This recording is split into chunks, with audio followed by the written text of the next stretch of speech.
guys, assalamu alaikum. What's up? I hope everybody fit and fine. Today back a new another brand new class, and this class is to be important for SSC candidate. আমরা এই ক্লাসে কি শিখবো? আমরা এই ক্লাসে বল সম্পর্কে জানবো। বল যে অধ্যায়টা আছে ইউনিট 3 অর্থাৎ এসএসসি ফিজিক্স বইয়ের ইউনিট 3 যে কথাটা আছে। ইউনিট এখন যদি ফিজিক্স বই আমরা ইউনিট বলি, এটা কারেন্টের ইউনিট 11 অধ্যায়ে যায় দেখবা কারেন্টের এখন ইউনিটে আছে। তো ওই ইউনিট না, এটা হলো চ্যাপ্টার 3 নিয়ে আলোচনা করব বল সম্পর্কে।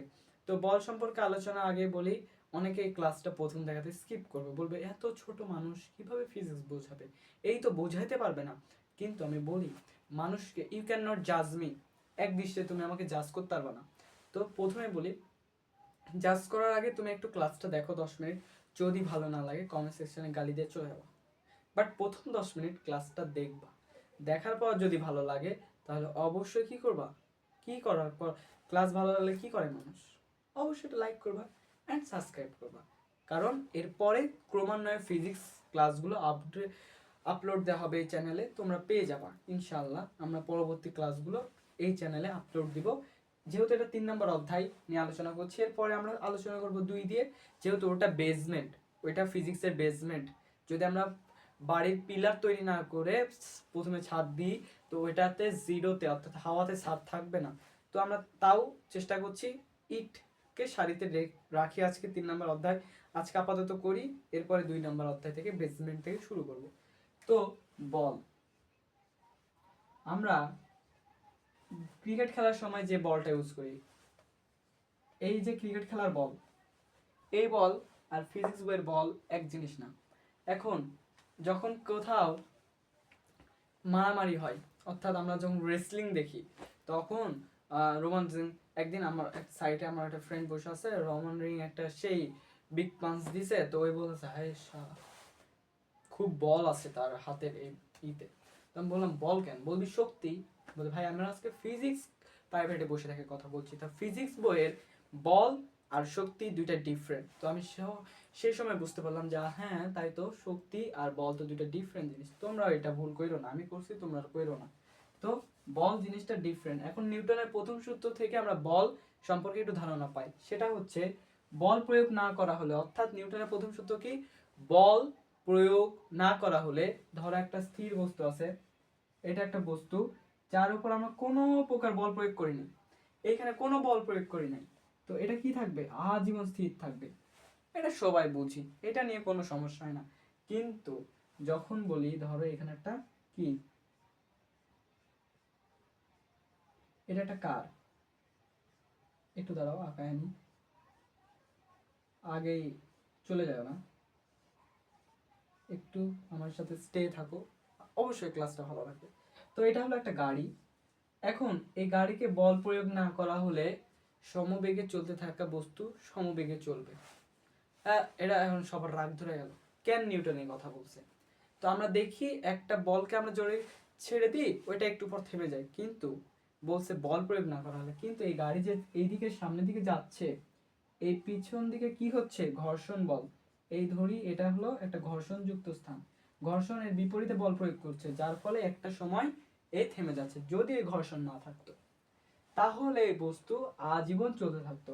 এখন মহাকাশে অনেক বস্তু আছে যার গ্র্যাভিটি নাই, ঘর্ষণ নাই, বাতাস কিচ্ছু নাই, ভ্যাকিউম, ওইখানে পাথর ঘুরছে চলছে। তো এইটা হচ্ছে তার উদাহরণ, যে বল প্রয়োগ না করা হলে স্থির বস্তু স্থির এবং সমবেগে চলতে থাকা বস্তু সমবেগে চলবে। এখন বেগ যেহেতু একটা ভেক্টর রাশি, বেগ কি, বেগ একটা ভেক্টর ভেক্টর রাশি, বেগ যেহেতু একটা ভেক্টর রাশি, কাজেই এইটা সোজা সরল লেখা হতে হবে। কারণ যখন বেগ যখন দিক পরিবর্তন করে, বেগেরও পরিবর্তন হয়। আমরা যখন একটা সুতা দিয়ে একটা বস্তুকে বেঁধে ঘুরাবো, ওই বস্তু যেহেতু প্রত্যেক সময়ে দিক পরিবর্তন করছে, যেহেতু প্রত্যেকটা সময় তাই সে দিক পরিবর্তন করছে, ফলে তার বেগেরও পরিবর্তন হচ্ছে, কিন্তু দ্রুতির পরিবর্তন হচ্ছে না। এটা 2 নম্বর অধ্যায়ে অবশ্যই আলোচনা করব, পুরা পানি করে দেবো এই অধ্যায়।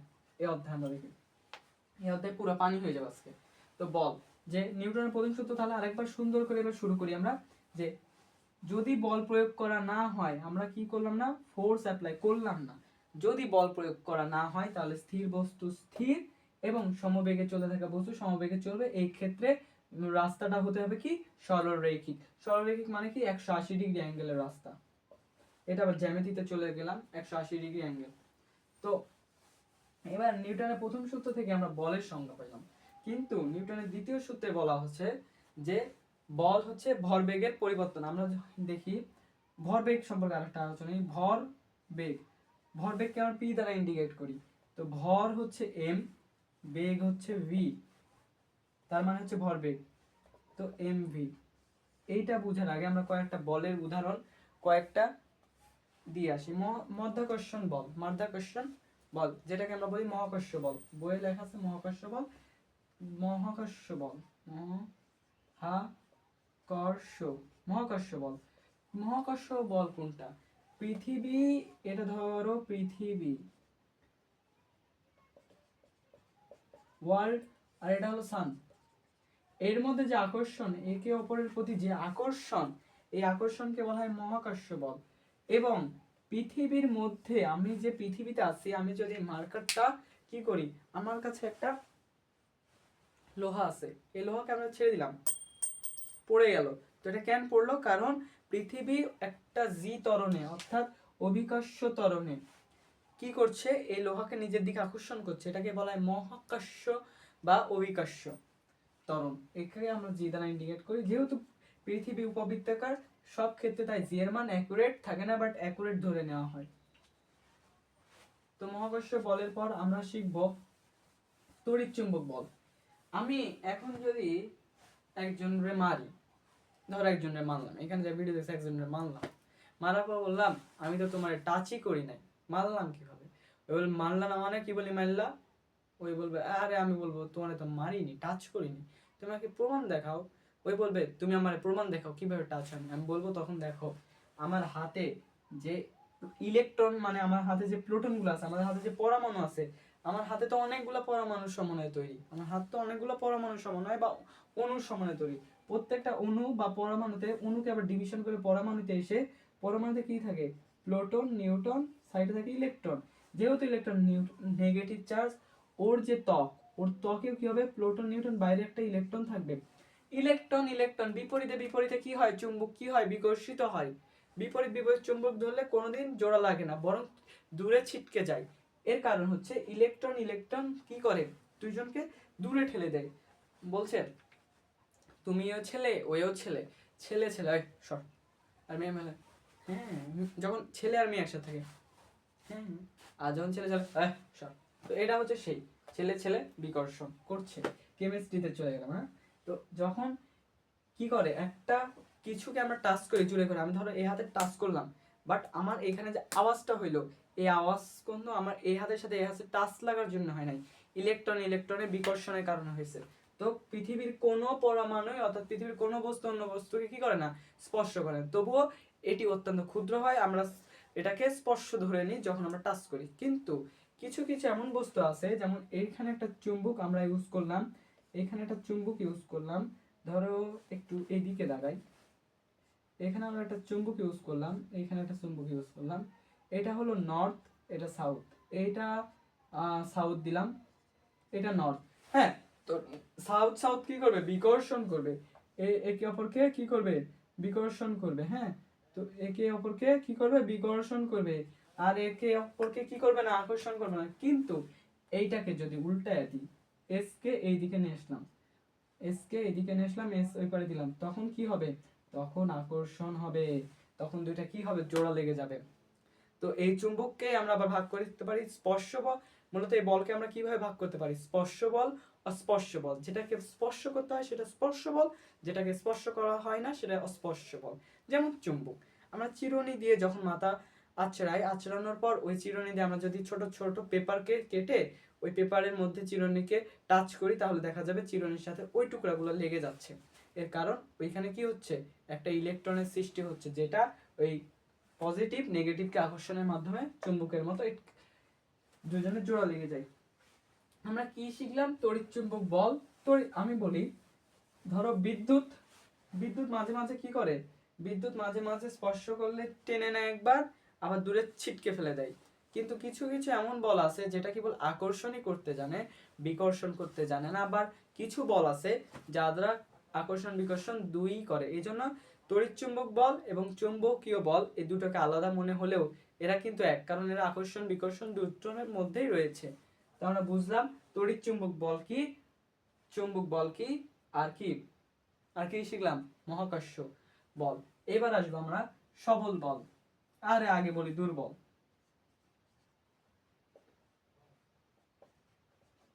দুর্বল দুর্বল বল, এই দুর্বল বল এখন যদি এমসিকিউ দেয় পৃথিবীর সবচেয়ে লোয়েস্ট বল কোনটা, মানে সবচেয়ে কম বল কোনটা, অনেকেই যারা পড়ে নাই জীবনে তারা বলবে দুর্বল বল। দুর্বল কোনো কিচ্ছু ভাই, দুর্বল লেখা আছে দুর্বলই, দুর্বল হবে, এইটা ভুল, সে ভুল করে ফেলছে। কারণ দুর্বল বল কিন্তু আদেও মহাকর্ষ বল থেকে দুর্বল নয়, কিন্তু নাম দুর্বল বল, কারণ এরা অতি অল্প দূরত্বে কাজ করে। কত? 10⁻⁸ মিটারে। এত অল্প দূরত্বে কাজ করার জন্য এটাকে বলা হয় দুর্বল বল। আমরা যদি দেখি কোন, আমরা তেজস্ক্রিয় বিকিরণ তো চিনি, তেজস্ক্রিয় বিকিরণে যে বিটা রশ্মি বের হয় সেই এই দুর্বল বলের কারণে হয়। দুর্বল বল কিন্তু মোটেও, ধরো চিরুনি দিয়ে আমরা মাথা আঁচড়ালাম, এরকম একটা উদাহরণ, ধরো এটা অনেক দুর্বল আমাদের কাছে, ওইটা যে কাগজ তুললাম, ওই কাগজ গোটা পৃথিবীর কাগজকে টানছে নিজের দিকে, ওই চিরুনি গোটা পৃথিবীকে উপেক্ষা করে নিজেই উপর দিকে ওকে টেনে উপরে তুলছে। এটাই হচ্ছে কাহিনী, যে অতি সহজে এটাকে আমরা দুর্বল বল মনে করলেও এটা কিন্তু মহাকর্ষীয় বল থেকে দুর্বল নয়। পৃথিবীর সবচেয়ে দুর্বল বল হচ্ছে মহাকর্ষ বল। এরপর আসে সবল বল। এই সবল বলও একই, যেহেতু এটা নিউটন ও প্লুটন, নিউটন ও প্লুটনের বন্ধন ভাঙা কিন্তু অনেক কষ্টসাধ্য, এত কষ্টসাধ্য যে এটা এই জন্য এটাকে কি বলা হয়, শক্তিশালী বা সবল বল। সবল মানে কি? সবল মানে সক্ষম, সক্ষম। আমরা একটা, তোমার কেমিস্ট্রিতে একটা আছে যে সম্পৃক্ত অসম্পৃক্ত। সম্পৃক্ত কি? সম্পৃক্ত জিনিসটা হচ্ছে, ধরো আমি এই ঘরে লাইট দিলাম, এই দিক থেকে একটা লাইট দিলাম, এই দিক থেকে একটা লাইট দিলাম, এই দিক থেকে একটা লাইট দিলাম, নিচ থেকে দুইটা লাইট দিলাম, তো এইখানে আর কি লাইট লাগবে? লাগবে না। এখন ধরো আমি মোবাইলের যে ফ্ল্যাশটা জ্বলছে, এই ফ্ল্যাশটা খালি জ্বলছে, তাহলে এইদিকেও লাইট দেওয়া লাগতো, এদিকেও লাইট দেওয়া লাগতো, এদিকে লাইট দেওয়া লাগতো, তখন কি লাগতো? আরো লাইটের প্রয়োজন হতো।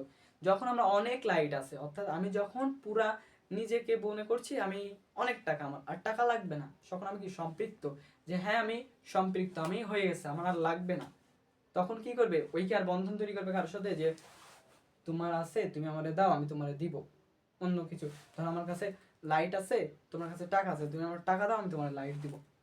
তো টাকা আমার লাগবে, আমি অসম্পৃক্ত, কারণ আমি ওর সাথে বন্ধন তৈরি করছি সম্পৃক্ত হওয়ার জন্য। এই জন্য যারা সম্পৃক্ত তারা অন্য কারোর সাথে আর বন্ধন তৈরি করে না, যারা অসম্পৃক্ত তারা কি করে? বন্ধন তৈরি করে নিজেকে সম্পৃক্ত করার জন্য। পৃথিবীর সবাই চায় বড় লোক হইতে, পৃথিবীর কেউ চায় না গরিব হইতে। তো গরিব থেকে বড় লোক হওয়ার প্রক্রিয়া, গরিব হলো অসম্পৃক্ত, ওর কাছে টাকা নাই, বড় লোক হলো সম্পৃক্ত, ওর কাছে টাকার অভাব নাই। তো গরিব যে বড় লোক হতে চায় তখন কি করবে? সে অনেকের সাথে বন্ধন তৈরি করে নিজেকে সম্পৃক্ত করার চেষ্টা করবে। তো এটাই, ওটা কেমিস্ট্রি ভাষায় অনেকে আবার জিজ্ঞেস করে এই সময়, তাই আমি বলে নিলাম। তো ধরো এই দুইটার বন্ধন ভাঙতে অনেক শক্তি প্রয়োজন, যার জন্য এটাকে বলা হয় সবল বল। কি বল? সবল বল।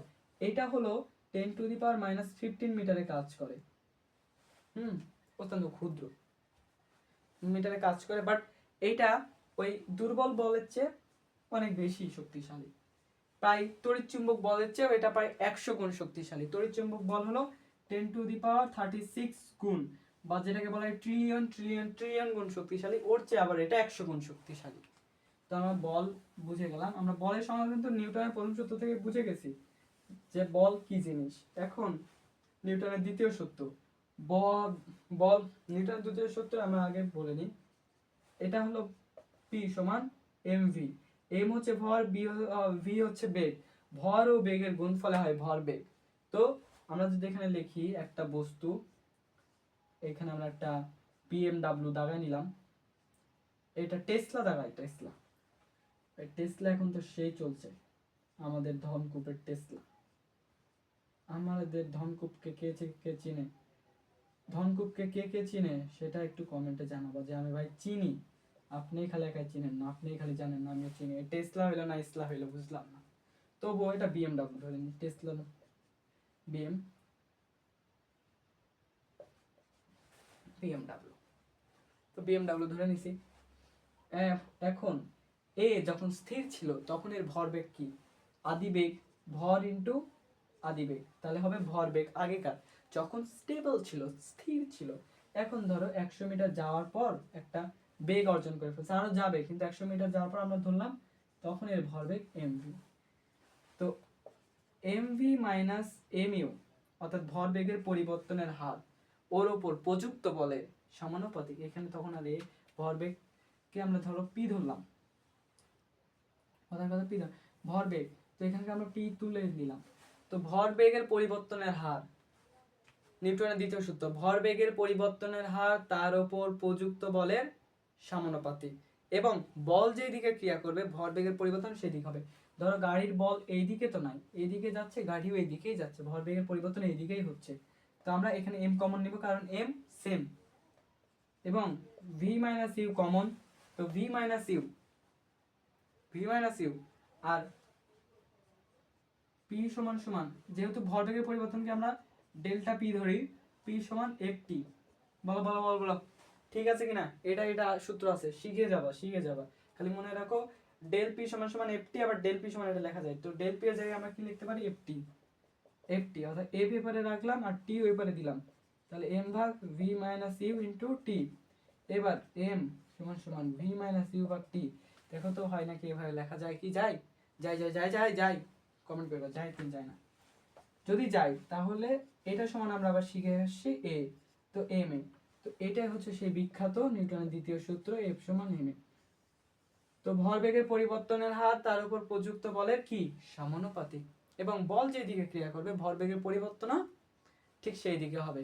আবার ভাইবো না আমার এইদিকে ঠেলা মারছে আমি এইদিকে চলে যাব, এটা হবে না, আমার যে দিকে ঠেলা মারছে আমি সেই দিকেই যাব। আমরা নিউটনের দ্বিতীয় সূত্র পড়লাম।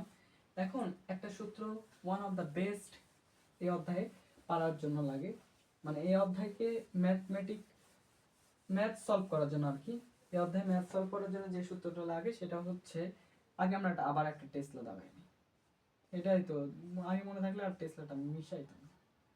ও সরি, বিএমডাব্লিউ দাগাইছি না। এবার দাগাবো কি? আই তুমি বাবা, এবার এর নাম কি দিল? এর নাম আমার এর নাম হলো ইনফিনিটি। আমি নামাইছি মনে করি গাড়ি, এটার নাম হলো ইনফিনিটি। এখন ইনফিনিটির এমন স্পিড যে এই যখন প্রথমে ছিল, এই যখন প্রথম অবস্থায় ছিল তখন এর ভরবেগ কি ছিল? M one U one. ধরো এখানে ওয়ান ধরলাম কারণ আর একটা বস্তু করে দাঁড়াবো, সেটা হলো আমার টোটো সাইকেল। আমার ভাই কার মান নাই, আর একটা সাইকেল আছে, তো এই সাইকেলটা দাগাইতে পারতেছি না। ধরো এটা আমার সাইকেল। এখন এই সাইকেল কি? এই সাইকেল আর এটা ধরলি, এটার এম ওয়ান ভর, এটার এম টু ভর, এটার ইউ ওয়ান আদিবেগ, এটার ইউ টু আদিবেগ। এবার M one plus M two U two, তাহলে দুইটাই যখন স্থির আছে দুইটার ভরবেগের সমষ্টি এত, এবং দুইটা যখন একসাথে ধাক্কা লাগবে, ধরো দুইটা ধাক্কা লাগছে, এখন কি হবে? এখন ভরবেগ হলো এটার একটা ভি ওয়ান হবে, M one V one, plus এটার একটা ভি ওয়ান, এটার মনে করো ইউ টু, তাই তো এম টু, এটার ভি টু হবে। তো এটা আর এটা যদি এদের ধাক্কা লাগার পর তাপ শক্তি, শব্দ শক্তি, গতি শক্তি, আলো শক্তি, কোনো শক্তি, ঘর্ষণ শক্তি, কোনো শক্তি না উৎপন্ন হয়, তাহলে পূর্বেও যতটুকু পরেও ততটুকু, অর্থাৎ ভরবেগের সমষ্টি সমান থাকবে। অর্থাৎ তাহলে কি শক্তি সংরক্ষণশীলতা সূত্র মেনে চলবে। এখন এটা দেখে মনে হচ্ছে ভাই এটা তো মানার কোনো অপশন নেই, কারণ যখন দুটো ধাক্কা লাগবে সাইকেলকে অবশ্যই ঠেনে নিয়ে চলে যাবে, তখন আমাদের একটাই বেগ হবে, যেহেতু কার সাইকেলকে ঠেনে নিয়ে যাবে তখন বেগ দুটো একই, এটাও সূত্র আছে, যেহেতু বেগ দুটো যখন এক হয়ে যাবে তখন একটা সূত্র। যেহেতু এটা বিপরীত দিক থেকে আসছে, এটা এই দিক থেকে যাচ্ছে, তাই এখানে আমাদের কি ইউজ হবে? যেহেতু কি এখানকার ভি দুইটা ডিফারেন্ট, একটা ভি মাইনাস ধরি, ধরো এটার ভি মাইনাস ধরি, তাহলে এখানে হবে এরকম, হ্যাঁ এরকম। এইটা ম্যাথের উপর ডিপেন্ড করে কোন সূত্রটা অ্যাপ্লাই করবো। আর একটা সূত্র হলো, সেই সূত্র আমাকে বলবা কমেন্টে যদি যদি ওই সূত্রটা চাও তোমরা, যে ওই সূত্র চাচ্ছ আপনি ব্যাখ্যা করেন কিভাবে ওই সূত্রটা আসছে, ওইটা ব্যাখ্যা করেন, তাহলে অবশ্যই ওইটা ব্যাখ্যা করে দিব, নইলে ওইটা ব্যাখ্যা করার দরকার নাই। কারণ এখন পরীক্ষার লাস্ট সময়। একটা কথা বলি, বাংলাদেশের শিক্ষা ব্যবস্থা এরকম যে তুমি কতটা জানো বা কতটা পারো, সে না, কতটা জানো এটা ডিপেন্ড করে না, পরীক্ষার হলে কতটা লিখে আসতে পারছো। ধরো তুমি গোটা বই সব পড়লা, সব সব পারো, পরীক্ষার হলে এমন হলো তুমি হঠাৎ করে পারলা না, ধরো পারলা না, একটা প্রশ্ন বাই মিস্টেক চলে গেল, কেটে গেল, এন্ড তোমার একটা ভালো কলেজে চান্স হইলো না, যার জন্য তখন সবাই বলবে লেখা মানুষ ওই সারাদিন পড়তো, বাড়ি থেকে বের হইতো না, সারাদিন পড়তো, কি যে পড়তো, টেবিলে খালি বসেই থাকতো। তো এই কথা যান তোমাদের কাউকে না বলে কেউ, এটা খেয়াল রাখবে। কারণ এই সময় জানা লাগবে না, এই সময় খালি পারলেই হবে। তো এই সূত্রটা হচ্ছে v1 সমান সমান v1 এই পারে থাকলে এখানে দিবা m1 মাইনাস, তাহলে m1 একটা আছে, m2 আছে, তাহলে m2 এখানে লিখে দেব সুন্দর করে, এটা v1 তাহলে এখানে হবে u1 প্লাস m2 u2 ভাগ m1 প্লাস m2। এটা সব একটা স্ক্রিনশট নাও, যেহেতু বইয়ে আছে সেহেতু তোমাদের অবশ্যই এটা কি নিতে হবে না, স্ক্রিনশট নিতে হবে না, কারণ এটা অবশ্যই বইয়ে আছে। তো এটা বইয়ে আছে। এরপরে খালি কি করবা, এরপরে এখানকার 1 মিশিয়ে দিবা, তাহলে এখানে 2 দিবা, তাহলে সূত্রটা আগে 2 আসবে, তাহলে এখানে কি থাকবে 1, এখানে 2 হয়ে যাবে, আর এখানে 1 1 মানে 2 2 সরি 1 1, ঠিক আছে, 2 হলে এখানে 1 1। তো এটা হলো সূত্র, এই সূত্র দিয়ে আমরা ভি এর মান বের করব। এরপরে আমরা অবশ্যই ম্যাথ ক্লাস নিয়ে আসবো। আমি যেহেতু প্রথম, এই জন্য আমার কথা বলতে অনেক সমস্যা হচ্ছে এবং আমি বুঝতে পারছি না তোমাদের কি লাগবে, কিন্তু হয়ে যাবে ইনশাল্লাহ, হয়ে যাবে। তোমরা অবশ্যই এই জন্য একটা লাইক দিবা, একটা সাবস্ক্রাইব করবা এবং পাশে থাকবা, অবশ্যই তোমাদের একদিন না একদিন সমাধান হবেই আমি আশা করছি। এবং এসএসসিতে ফিজিক্সে 100 পাওয়া সম্ভব, সম্ভব, অনেকে পাইছে, অনেকে পাইছে, 98টা পাওয়া ইজি, এটা ইজি, বাই চান্স না কাটলে, ভাগ্য ভালো থাকলে 98 পাওয়া যায়। তো তোমরা চেষ্টা করবা, ভালো থাকবা, পড়বা এবং নিজের স্বাস্থ্যের প্রতি খেয়াল রাখবা। এই বলে আমার এই ভিডিও এখানে শেষ করছি। আসসালামু আলাইকুম, সবাই ভালো থাকবেন তাহলে।